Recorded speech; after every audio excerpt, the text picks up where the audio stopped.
आरुषि अपनी सास पूनम के साथ रहती है। शादी होने के बाद जब आरुषि ससुराल में आती है, तभी पूनम आरुषि को सारे काम सही तरह से समझा देती है। चलो, सब कुछ ठीक से समझ तो चुकी हूँ। अब बस अच्छे से काम करूंगी और सबको खुश रखूंगी। खाना बनाना शुरू करती हूँ। अरे, लेकिन खाने में क्या बनाऊं? खाने में क्या बनाऊं? आरुषि इसी सोच में पड़ जाती है। एक काम करती हूँ, माँ जी से ही पूछ लेती हूँ। आरुषि पूनम से जाकर पूछती है। माँ जी, खाने में क्या बनाऊं आज? बहू, आज साबुत मूंग की दाल और सीरा चावल बना दे। और सब्जी में बैंगन का भरता और मसाला भिंडी बना दे। और हाँ, रोटियां घी वाली ही बनाना। गांव से आया हुआ घी इस्तेमाल करना बहू। ठीक है? ठीक है माँ जी, आपने जो जो कहा है मैं वही सब करूंगी। आरुषि रसोई में जाकर खाना बनाने लगती है। चलो, अब सारा खाना बन चुका है। जाकर आराम से टीवी देखती हूँ। हाँ। अरे बहू, खाने में क्या बनाया है? क्या? माँ जी, आप ही ने सारे आइटम्स बनवाने कहे हैं और आप ही मुझसे ये सवाल पूछ रही हो कि खाने में क्या बनाया है? अजीब बात है। अरे बहू, ये कैसी बातें कर रही है तू? मैंने तुझे कब बताया? अरे, ऐसे बावलियों की तरह बातें मत किया कर। शोभा नहीं देता तुझे। अरे अम्मा जी, आपका दिमाग ठिकाने पर है ना? आपने ही तो थोड़ी देर पहले मुझे सब कुछ बताया था। साबुत मूंग की दाल बना, जीरा राइस, बैंगन का भरता, मसाला भिंडी, गांव के घी वाली रोटियां। क्या हुआ? भूल गई क्या? ओह, अच्छा अच्छा, अभी याद आया मुझे सब कुछ। हाँ, अभी याद आया।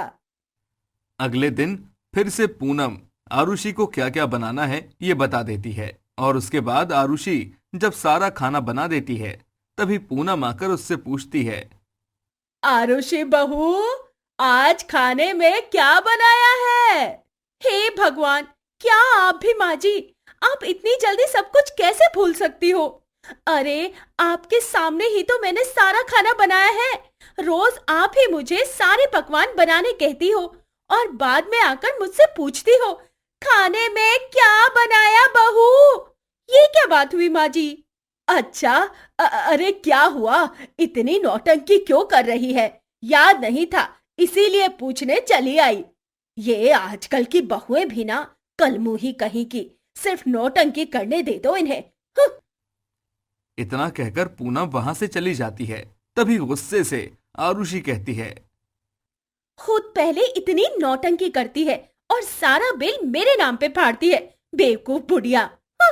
अब ज्यादा बकर बकर मत करती बैठ अकेले में। जल्दी से खाना लगा दे, पेट में चूहे डिस्को डांस कर रहे हैं। ला रही हूँ, सब्र करो जरा, भैंस कहीं की। आरुषि सारा खाना डाइनिंग टेबल पर लगा देती है और पूनम को परोसती है। पूनम का अब ये रोज का ही हो चुका था। वो सब कुछ पता होने के बावजूद भी अपनी बहू को जाकर ये पूछती कि खाने में क्या बनाया है। और ये सुन सुनकर आरुषि बहुत इरिटेट होया करती। नाक में दम करके रख दिया है इस बुढ़िया ने तो मेरे। आरुषि रात को अपने पति वैभव को सारी बात बताती है। तुम्हारी माँ नहीं, चमगादड़ है। बस खून पीती रहती है मेरा। आरुषि, जुबान संभाल कर बात करो। मैं कोई पड़ोसी नहीं हूं जिससे तुम माँ की बुराई करोगी और वो भी कान लगाकर सुनेगा। मैं माँ का बेटा हूं और आइंदा से मेरी माँ के लिए ऐसे शब्द इस्तेमाल मत करना। हाँ तो रख लो ना नई नौकरानी घर पर।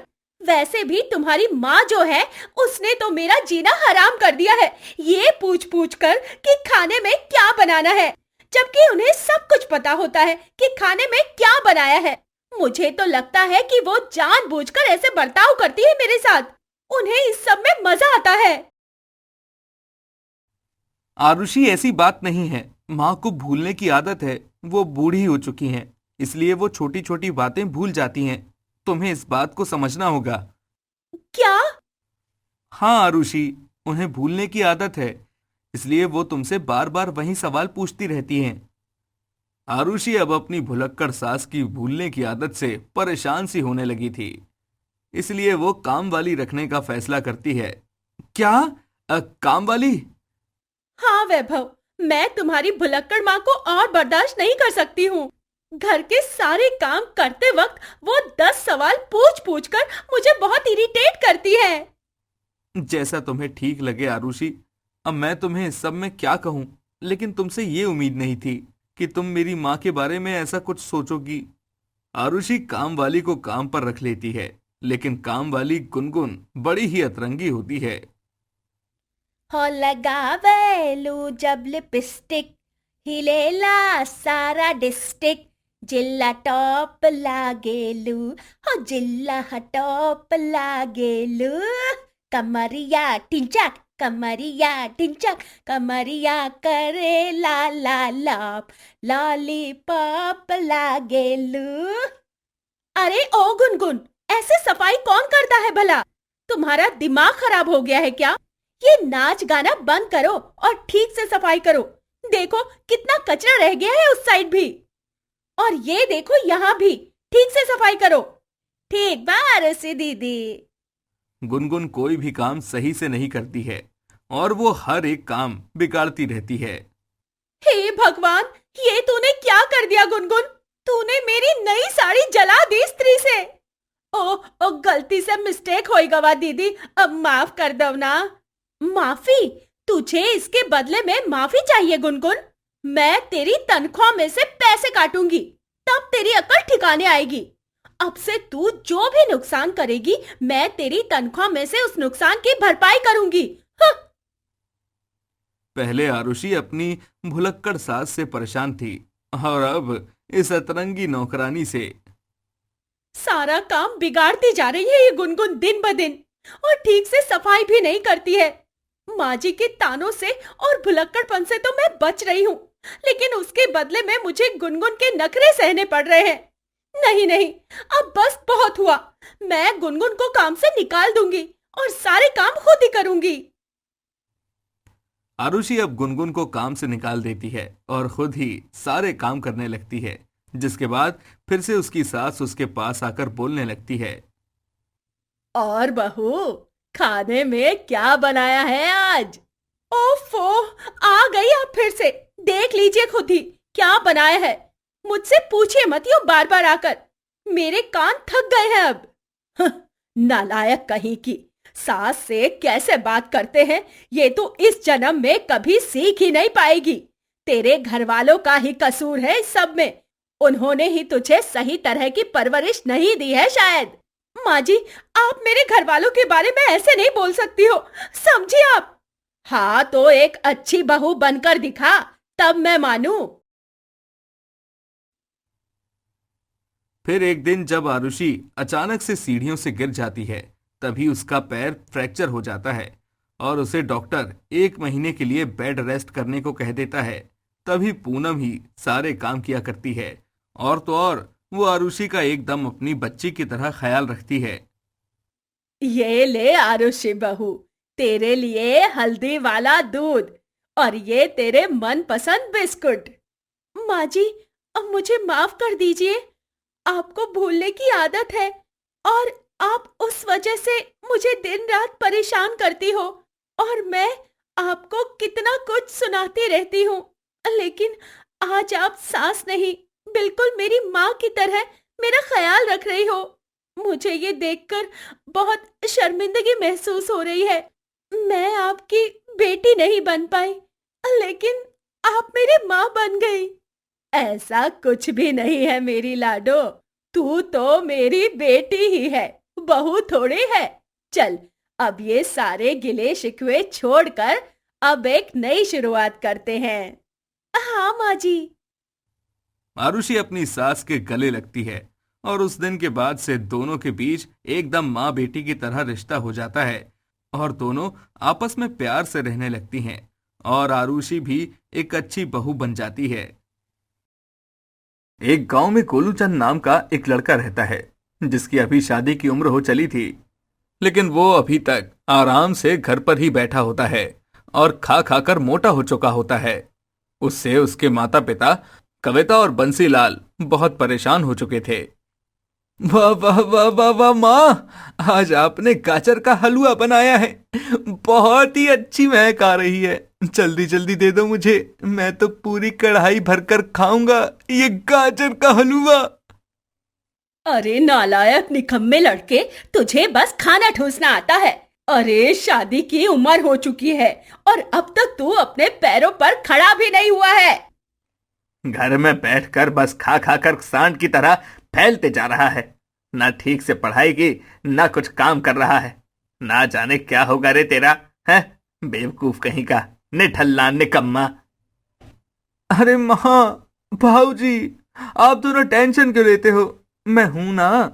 मैं आप दोनों को निराश नहीं होने दूंगा। जल्दी ही मैं ढेर सारे पैसे कमाऊंगा, लेकिन मैं एकदम व्यापार करके पैसे कमाऊंगा। यूं गरीबों की तरह मेहनत मशक्कत नहीं करना चाहता मैं। अरे मूर्ख लड़के, व्यापार में भी मेहनत लगती है। इस दुनिया में ऐसा कोई भी काम नहीं है जिसमें मेहनत ना लगे। परिश्रम करेगा तभी ही जीवन में सफल हो पाएगा। ये बस आप सबकी सोच है। मैं तो अपने तरीके से अमीर होऊंगा। आप लोग बस देखते रहना, अपना टाइम आएगा। अरे बक, बड़ा आया अपना टाइम लाने वाला। टाइम की कदर कर पहले।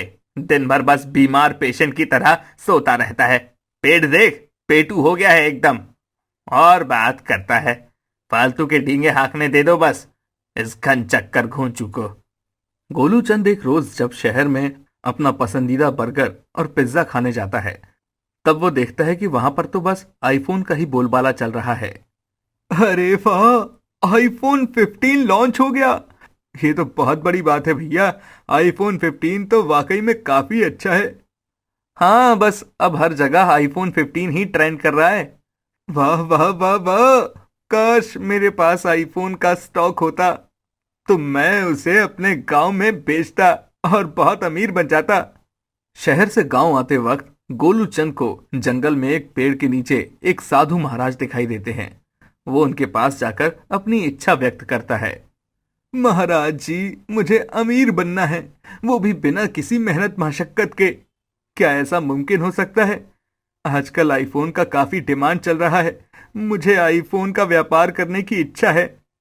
ठीक है गोलू चंद, तुम्हारी इस इच्छा को मैं अवश्य पूरा करूंगा। क्या सच में? हाँ बेटा, मेरे पास दिव्य शक्तियां हैं जिनसे मैं तुम्हारी सहायता कर सकता हूँ। ये लो, ये पोटली लो। ये पोटली क्या है इसमें महाराज जी? इसमें जादुई बीज हैं, जादुई आईफोन के बीज। जादुई आईफोन के बीज? ये क्या कह रहे हैं आप महाराज जी? हाँ बेटा, इन बीज को बोने से जादुई आईफोन की खेती होगी और ढेर सारे आईफोन 15 के फोन्स उग जाएंगे जिन्हें तुम बेच सकते हो और पल भर में धनवान हो सकते हो। साधु महाराज की ये बात सुनकर गोलू चंद काफी ज्यादा आश्चर्यचकित रह जाता है। तुम्हें बस बीज बोना है और बस आईफोन को बेचना है। ना कोई खून पसीने वाली मेहनत और ना कुछ। आराम से तुम करोड़पति बन सकते हो। धन्यवाद महाराज जी। मैं आपको बता नहीं सकता कि मैं कितना खुश हूं। मैं हमेशा के लिए आपका एहसानमंद रहूंगा। आयुष्मान भवा। गोलू चंद अब उस बीज को जाकर बोता है और उस जगह पर अगले ही दिन आईफोन की खेती होती है। हर तरफ ढेर सारे आईफोन 15 होते हैं और उन्हें निकालने पर वहां और भी नए आईफोन 15 उग जाते हैं। मेरी आंखों को तो ये सब देखकर विश्वास ही नहीं हो पा रहा है। ये तो सच में चमत्कार हो गया है। गोलू चंद अब गांव में एक स्टॉल लगाता है और वहां वो आईफोन 15 बेचने लगता है, वो भी केवल 10,000 में। आओ आओ आओ, केवल 10,000 रुपयों में खरीदो आईफोन 15। IPhone 15, iPhone 15। इस सुनहरे मौके को अपने हाथ से गवाओ मत। एकदम ओरिजिनल मॉडल, एकदम हाई क्वालिटी। अरे वाह, ये तो कमाल हो गया। ये आईफोन 15 तो सच में लाजवाब है। एकदम ओरिजिनल आइटम लग रहा है ये तो। कोई बेवकूफ ही होगा जो इस सुनहरे मौके को अपने हाथ से गवाएगा। कोई ले या नहीं ले, भैया मैं तो ले रहा हूं आईफोन 15। गोलू चंद, मुझे 2 पीस देना, वो सफेद और लाल रंग की बॉडी वाला। हाँ हाँ हाँ, ये लो भाई साहब, एकदम मस्त और जबरदस्त है ये आईफोन 15। ले लो ले लो, आईफोन 15 ले लो, सिर्फ और सिर्फ 10,000 रुपए में। ऐसा दाम पूरी दुनिया में और कहीं नहीं मिलेगा। 100% ओरिजिनल। अब 10,000 का आईफोन 15 देखकर सभी गांव में आकर गोलू चंद के स्टॉल के पास लंबी लाइन लगा लेते हैं और वो आईफोन 15 खरीदने लगते हैं। एक ही दिन में गोलू चंद ढेरों आईफोन 15 के फोन्स की बिक्री करता है और लाखों रुपए कमा लेता है और वो आधे पैसे अपने बाबूजी बंसीलाल को दे देता है। देखा बाबूजी, मैंने कहा था ना आपसे, अपना टाइम आएगा। देखो अपना टाइम आ गया है। अभी ये मेरी कमाई के पैसे हैं, ये मैंने कमाए हैं अपने आईफोन 15 के व्यापार से। वाह बेटा वाह, बहुत खूब।